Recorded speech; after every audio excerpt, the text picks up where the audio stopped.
What is up with it, y'all? It's Coffee on the vid. Tap it back in, man. Hit them buttons. The Super Bowl is in the books, man. Shout out the Eagles. Jalen, my homegirl Donna, diehard Eagles fan. Y'all know Taylor Swift was actually an Eagles fan all her life, right? Prior to the game, Saquon Barkley was saying, hey, since she's really an Eagles fan, right? She's just in this relationship with Kelsey. Some call it a reality TV campaign that the NFL's on. You know what I mean? That's what a lot of individuals were thinking the whole conspiracy was, the agenda for the powers that be to keep helping Kansas City push on, bailing them out of close situations so they could get the three-peat, make history, certify their dynasty, and have Kelsey ask Taylor Swift to marry him. Boom, engagement, and he retires, and then lead off into another season of the reality show. You know what I mean?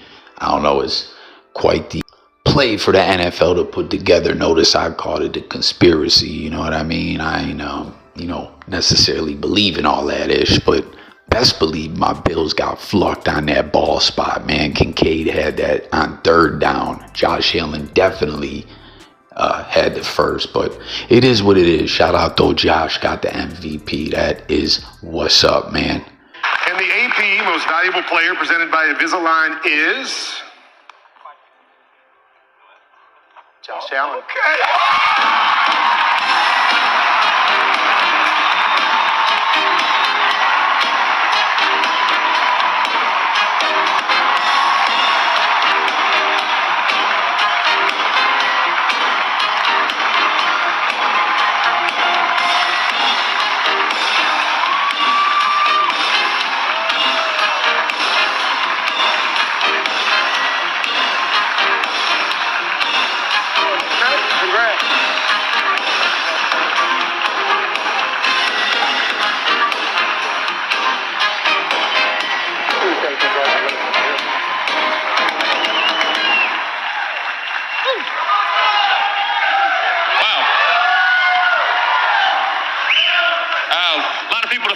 I know I'm going to forget a few, so I apologize in advance.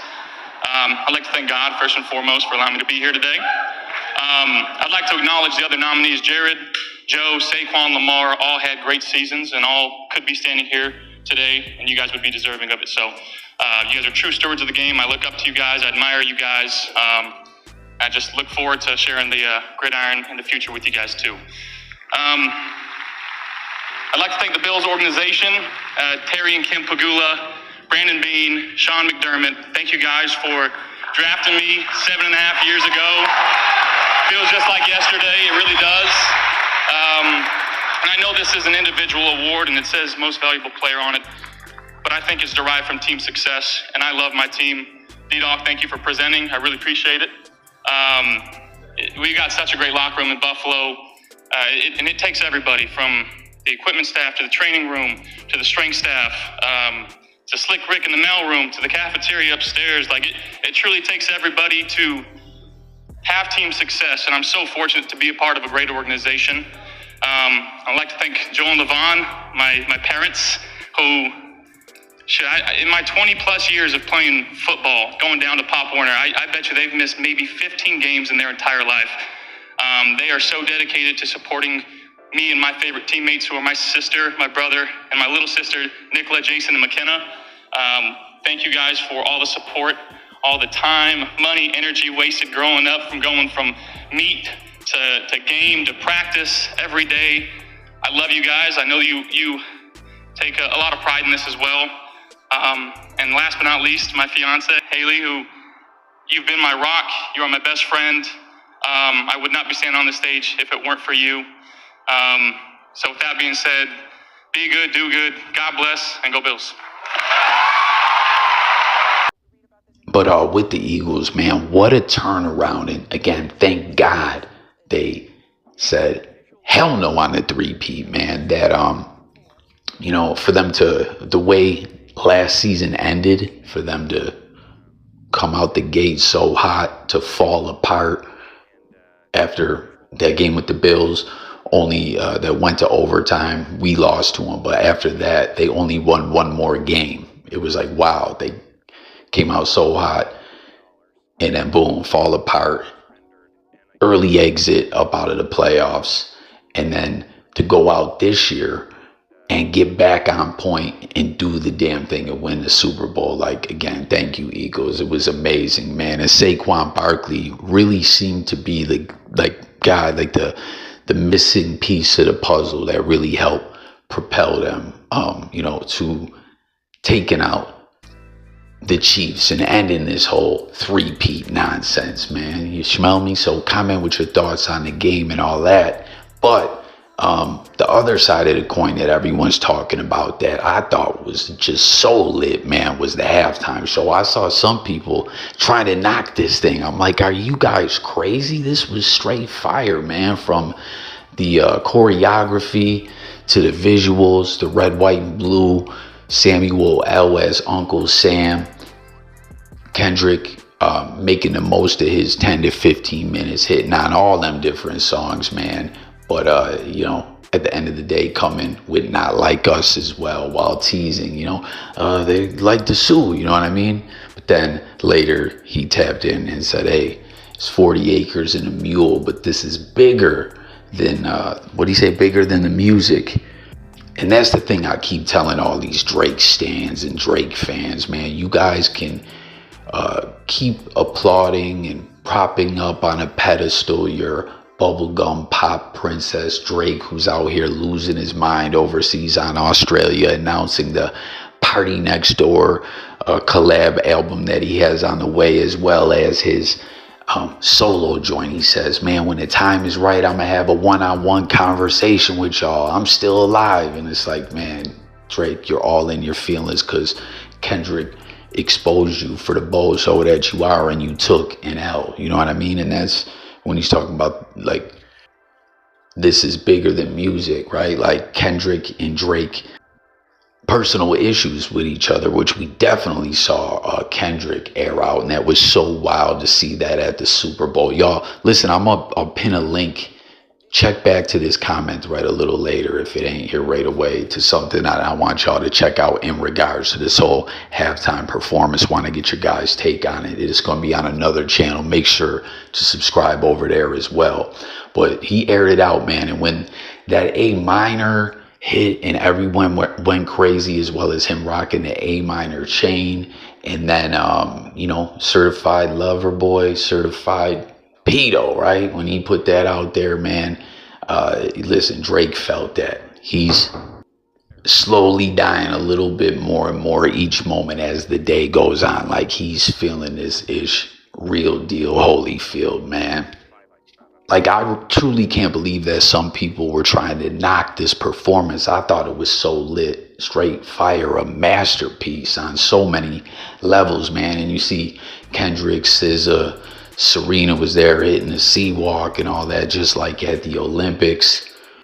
We already said Samuel L., right, Uncle Sam, but all the other individuals, I guess you would call like background people, right? There was 400 of them, and if y'all haven't heard about this is wild, man. One of the individuals was actually detained, right? Detained, banned from all NFL events, facilities, stadiums,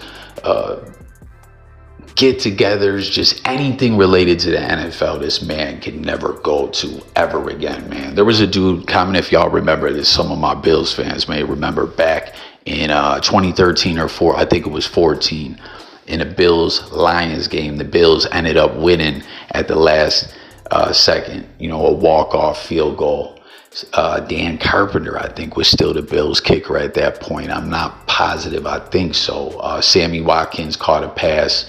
I think they were able to spike the ball or take a timeout and hit the field goal, beat the Lions. This was when Orton took over the starting job. You know what I'm saying? And the Bills went 9-7 or 10-6, but missed the playoffs. Orton's last year. But what was so wild is earlier in the game, the Bills missed a kick, And what they were trying to let the officials know was there was a dude shining a laser pointer in the kicker's eyes and other players and stuff like that. And at the end of the day, the Bills, bounced back and ended up winning the game. But this dude was flucking up a pro game, an NFL game, but he got on social network and bragged about it. And why I'm mentioning all this is because he too is banned from every NFL aspect of life in the physical form that there is as well. But back to the dude banned from the Kendrick performance, he's not been identified. They're not reporting his name, but he most definitely, was one of K-Dot's background performers. And you see those flags, right? Sudan and Gaza. And, this got him detained and banned, right? And Rock Nation has came out and let it be known, hey, we had no idea about this. This wasn't part of the play or anything like this. We didn't co-sign this. This dude did this on his own, as well as the production team. Everyone's saying, no, this guy acted alone. You know what I mean? He wanted to send this message out, and he did just that. But to do it, he actually hid the flag, I think, on his person, all rolled up. And when the show, the festivities kicked off, he put the flag out. He had it propped up, I think, high with a car or something like that. And yeah, man, this got him in a lot of trouble. Halftime performer banned for life after waving Sudan Palestine flag during the Super Bowl show. NFL states the protest was unplanned. Security detained the individual.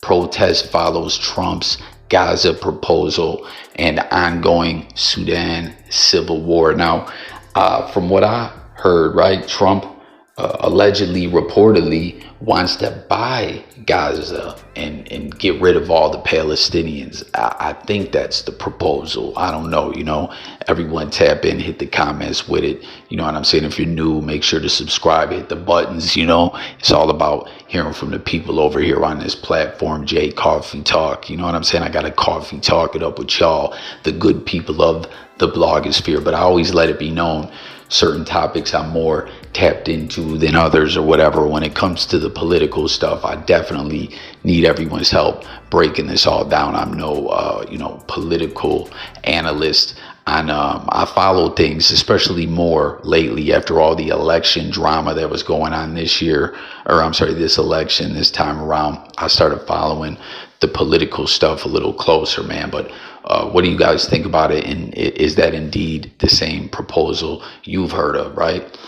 Kendrick Lamar made history as first solo rap headliner for Super Bowl halftime. Lamar's performance included guests and followed recent Grammy wins. But man, isn't that crazy? You know what I'm saying? Dude straight had the flag hidden on him and busted it out, man. And this is all over, man. All the news outlets are talking about this. Kendrick Lamar's Super Bowl halftime show was a performer in Kendrick Lamar's Super Bowl halftime show was detained after he unfurled a combined Palestinian and Sudanese flag during the performance. NFL confirmed Monday to USA Today that the person was part of the 400-member field cast and had hidden the flag on himself before the halftime show began Sunday night. So again, he hid it on his person. He said, I'm about to go out there on the grandest stage of them all with K-Dot. He's making history, and I'm going to do my thing. I got this flag hidden on me. That's pretty wild, right? Tap in, let me know what you think. He's, quote, no one involved with the production was aware of the individual's intent. The league said in a statement, the individual is banned for life from all NFL stadiums and events, man. So that's a trip, What do you guys think about the stuff going on in the Sudan and Gaza, and the dude doing this, being banned, the Super Bowl, the halftime show, all that? And again, I thought the performance, just everything, it came together as a perfect masterpiece. I saw some people talking critical of it, and I'm like, man, y'all are crazy. Again, check back in the comments for the link to the other video that I want y'all to see. Drop a coffee emoji if you want, and I'll reply to the comment with the link when I get it up in the comments. Pause. It should be within an hour or so. But yeah, man, Kendrick did a interview prior to all this.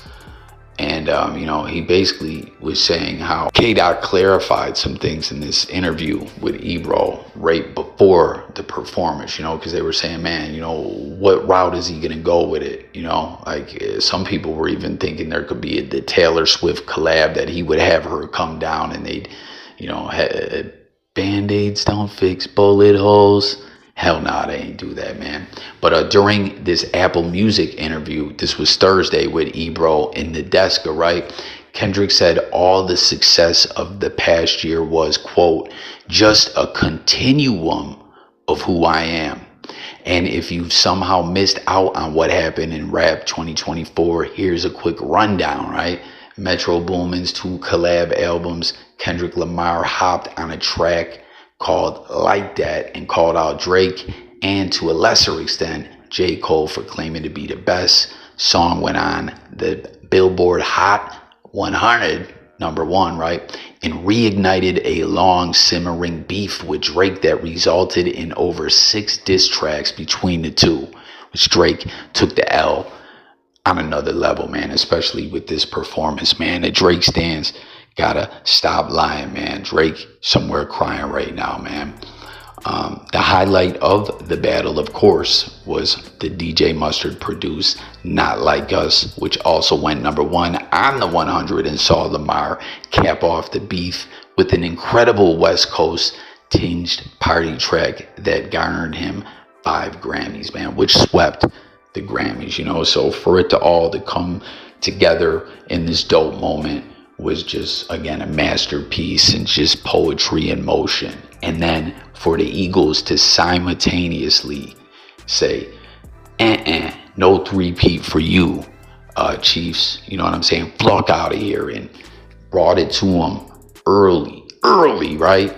And hard pause. They were on Mahomes' bumper, shutting them out for a portion of the game and everything like that. It was just a beautiful thing. So hit the comments, let me know what you think about it all, man. Dude being detained, banned, Kendrick, the performance, the result of the Super Bowl, everything we discussed on this one. I thank y'all again for tuning in.